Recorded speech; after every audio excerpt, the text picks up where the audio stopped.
I'm trying to play catch up here. That's why we gotta do these now. I'm still gonna be behind, but your girl is trying. We are going into the Karen Reed retrial for day 18, and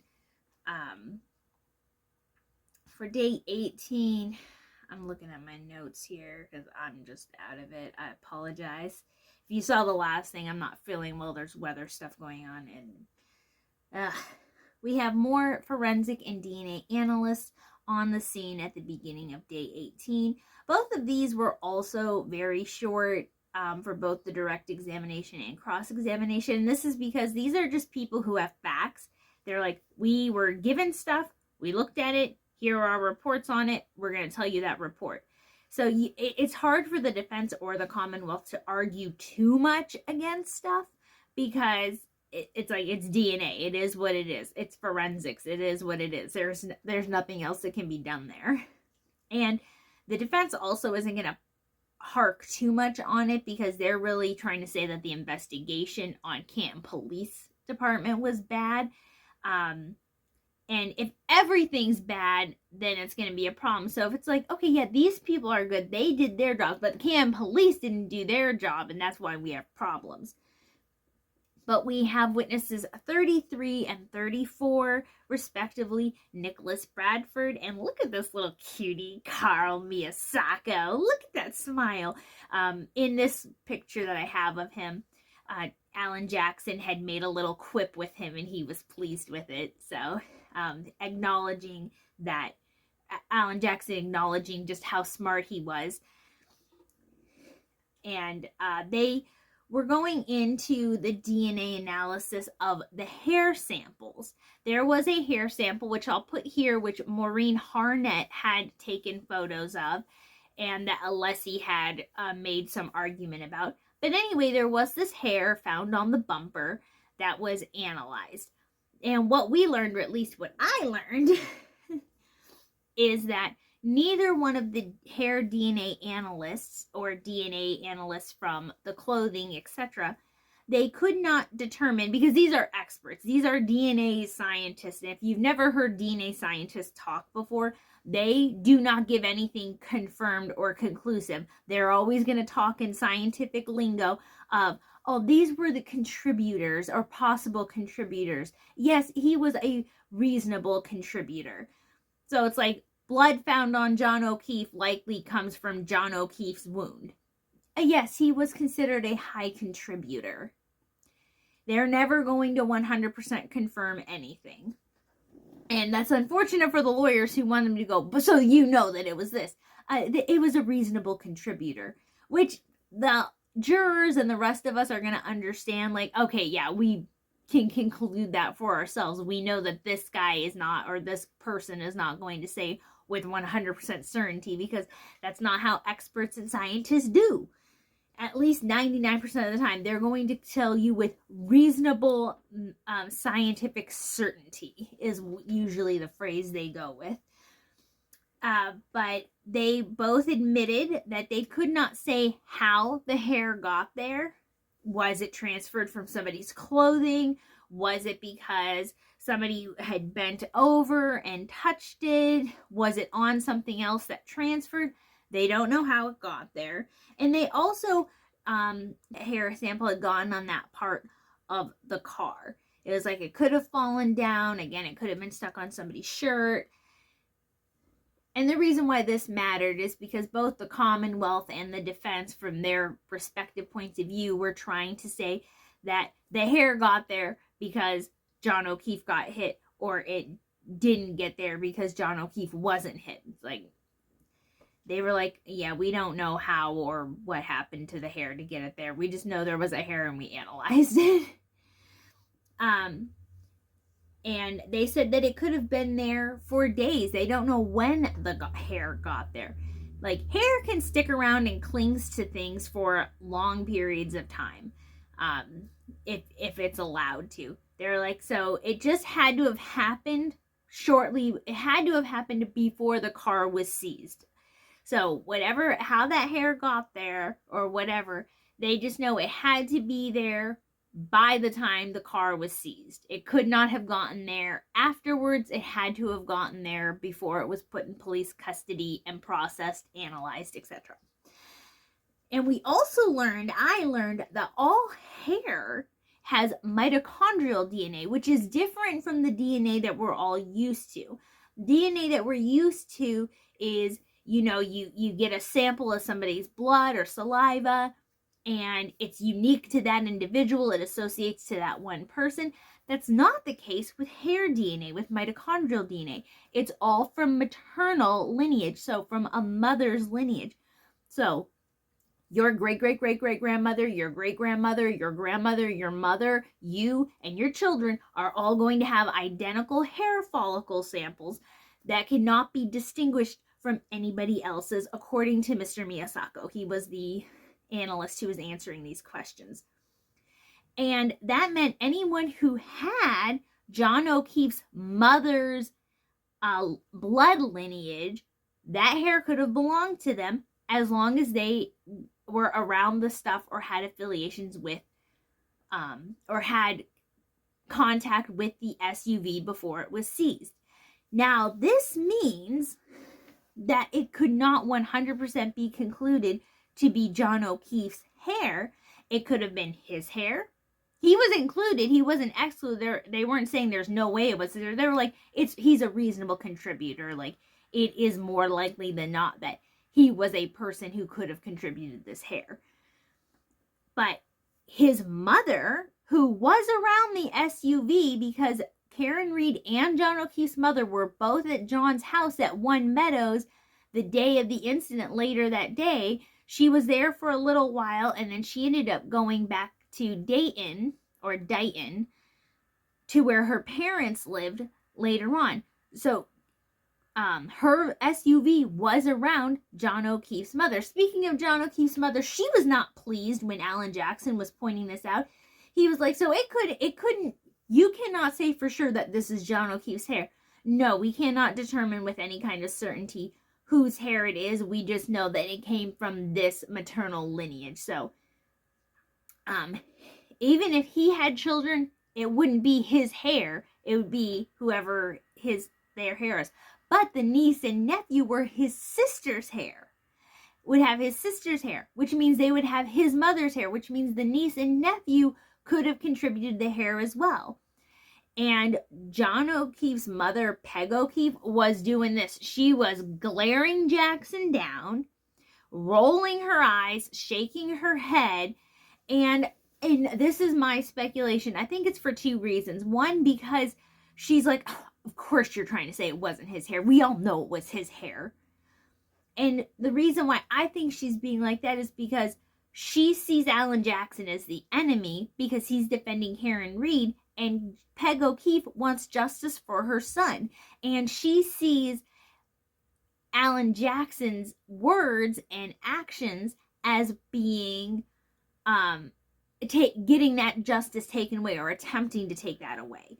And we all know, or I think I can say with a good amount of certainty, that a lot of people, jurors, we put a lot of trust and a lot of emphasis on DNA evidence.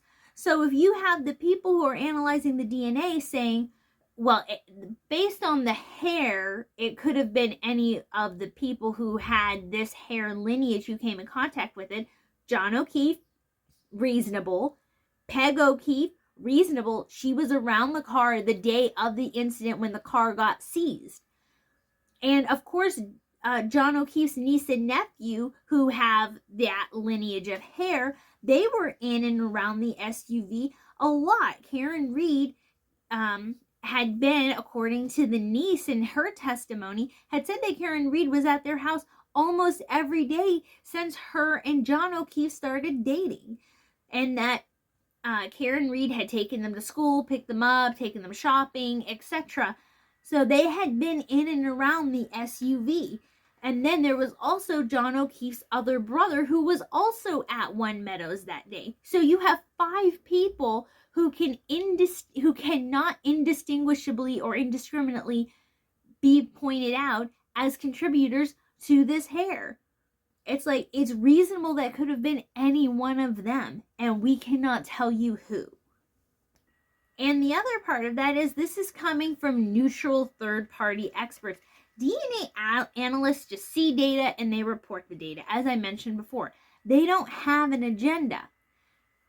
But you want to know who has been accused of having an agenda? The aperture scientist, reconstructionist, and analysts who are there to rebut ARCA, because we have the first one on the stand, Shannon Burgess, Shannon being spelled with one N in the beginning part. And Mr. Burgess has a list of credentials. He was saying all the things he's worked on. He's been called to be in testimony in at least 4 other states, in some other court cases. He has a lot of digital analysis and forensics behind him to back him up. And he was going through on direct examination explaining how certain timings that were presented before were not true. He was showing some graphs. I was watching Emily D. Baker, so hence why when I was doing screenshots, she's in there too. But he was showing graphs and explaining like the digitals and all of the bits and bobs of how the timings were different and how they lined up, and was explaining those with multiple graphs like this one.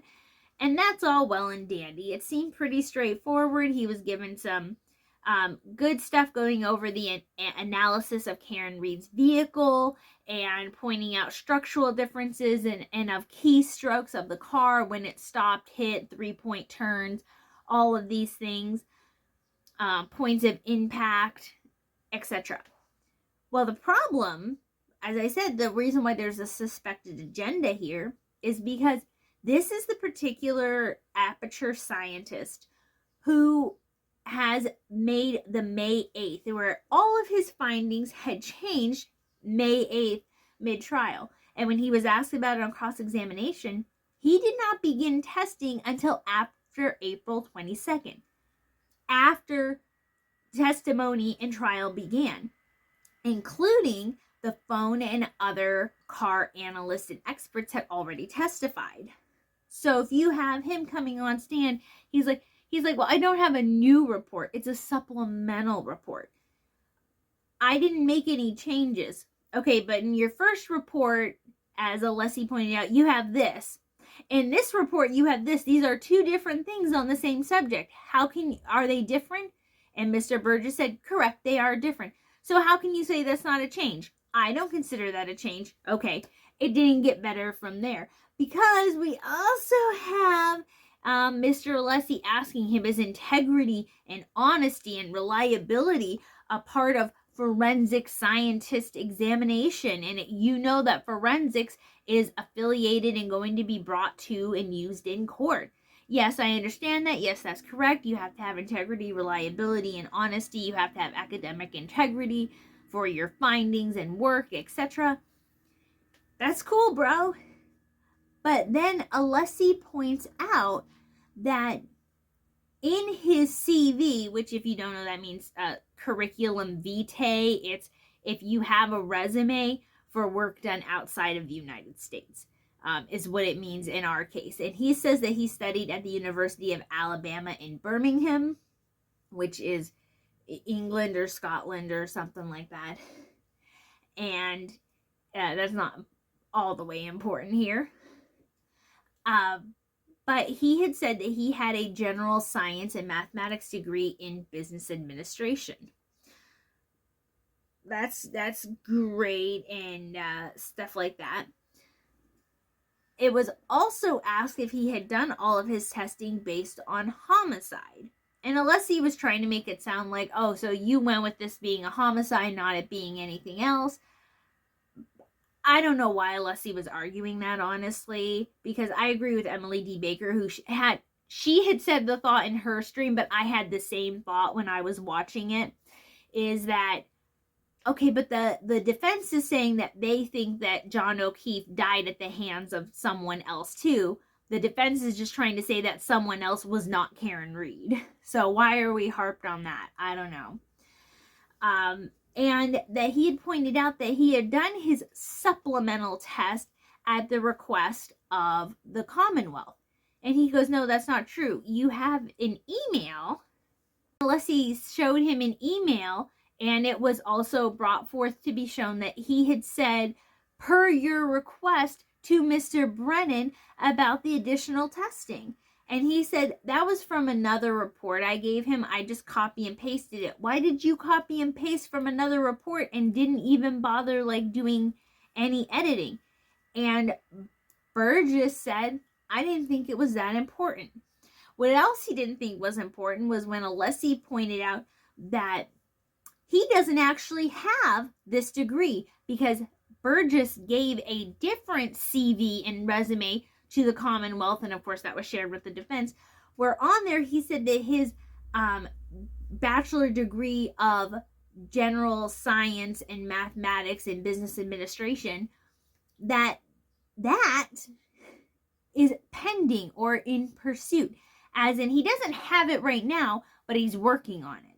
That's what that CV said. But the one that is listed on the Aperture Scientist company list on LinkedIn and on his company website, because there were two different things associated with Aperture Labs, his personal one and the company one, and then LinkedIn. 3 different resources online claim that he has that degree, that he has that Bachelor of Science degree. And not only does he have that Bachelor of Science degree, a BGS, General Science, Bachelor of General Science, it's that he's had it since 2016 to 2018. So at this point, he's claiming that he's had it for at least 7 to 9 years.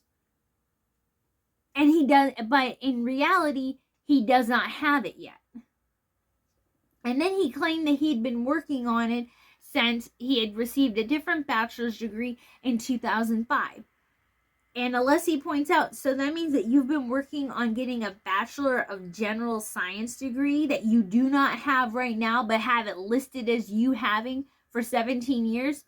Correct. Now, I'll give it to this guy. He has some moxie. He got something, because he was just straight-faced on the stand going, correct, yeah, correct. And it was pointed out that he doesn't have a degree that he claims to have. But not only that, but at the University of Alabama, Birmingham, Alessi asked him, do you know that that university doesn't have this degree? Like, they don't offer it, so it doesn't exist. This man is on the stand claiming that he has a degree that he doesn't have and one that he made up. And he was like, oh, that's just a technical error. That's just a typo. I'm working on getting my general studies degree in math with a minor in business administration. That's really different than what's on all of your public access things, sir. And you're sitting there saying, yes, academic integrity and reliability and honesty are all important to forensics, but then you're lying about a credential on your thing. And that also brings into question what he's being paid. Is he getting billed and being paid for having that degree like other people who have that experience and degree when he doesn't actually have it? And Emily D. Baker had pointed out that she can't believe that this has never been brought up in the 7 years that he's been claiming to have this degree. And I'm sitting there going, of course that wasn't brought up. Nobody thinks that you're going to lie, that a forensics expert is going to lie about their credentials. That's not what happens. And then this same man Burgess over there saying, yes, I learned stuff from Ian Whiffen, that we had went to school together. He knew who Ian Whiffen was, that he had skimmed his report. And Alessi was trying to connect the dots of, okay, so the Commonwealth waited until Ian Whiffen brought his stuff forward, and then they changed the rest of their SUV and timing stuff to try to align with what Whiffen had said on the stand. If it's been a while and you don't remember who Ian Whiffen is, he is the Celebrate explainer. He not only knows the Celebrate information, but he can translate it back out. And he also was the one who did the testing of how cold the phone was without getting the original temperature of the freezer. That one. It was also pointed out that he works for insurance companies. How is he getting billed for that? And he was allowed to be asked that because of the leniency that the judge granted, because I really think that's just in there because, oh, you work for the insurance companies? What are the chances that one of the jurors or a couple of the jurors have gotten screwed over by someone like him being able to nitpick how to get out of them getting their money? We've all been screwed over by insurance companies, medical, car, home, etc. So if you have this guy who's lying about his resume, lying about if a degree exists, and every time differences were pointed out, he's like, oh, I wouldn't classify that as a change. It's just different from what I had before. Bro, that's what a change means. And every time something was miswritten or whatever, he just said, oh, that's just a typo. This man had just a mountain of typos that he excused for stuff throughout his report. Oh, that number's just a typo. That timing thing was just a typo. I just made a typo. You're telling me that you sent in reports and you didn't, as a forensic expert, that you didn't go through and do a review before you sent it off? You didn't do a final draft? You sent off the rough draft as the main thing? And then he was like, I didn't think it was important to differentiate between my emails and communications. He was asked if before his stuff on May 8th, before he brought in that report, if he had talked to anybody. He said no. And then it was found out, okay, but you had this thing with Mr. Brennan on the 7th. Oh yeah, I did talk to him on the 7th about the report. Okay, how come when we said, who did you talk to about the report, you said you didn't talk to anybody? And he also mentioned that he had 5 to 10 conversations with Tully. So now we went from he didn't talk to anybody to he talked to Tully and Brennan. And I think that even though he started out doing good work, he was able to explain the time shifts. He knows some stuff. I'm not saying this man is a complete idiot, but I am saying that whatever work he did on direct examination is going to get wiped out, in my opinion. Tell me if you agree or disagree with me on this. I think it's going to be completely overwritten by the fact that he lied about his credentials. How am I going to trust? How do I know the rest of these credentials aren't fudged or have minor errors or typos on them? Because every other one of your things that you talked about, there was a typo. That's a misinterpretation. I don't consider that different information to be a change. Even though he wasn't super combative with Alessi, the fact that he had all those other things, I think is going to wipe out anything he says. And I think it's just going to look bad that to the next aperture scientist, because I don't think they're going to believe anything they have to say either. It's like you can reconstruct and say all the mathy, like long-term words that you want. At the end of the day, if the jury doesn't trust you, it's not going to matter. And we're going to have a jury instruction that says if you don't find this witness credible, you can throw out some or all of their testimony. And I think that's what's going to happen. The Commonwealth was really leaning towards needing this timeline shift to work out with all their other things to make the math. And now it's just going to all get wiped away. That is what happened for the rest of day 18. I believe that there's going to continue to be cross of this person on day 19, Mr. Burgess, and that we will get the other aperture reconstructionist scientist into day 19 as well. We have a short week for trial this week, so I should be able to catch up by this weekend. Thank you so much for dealing with me, and I will talk to you all in the next one. Bye.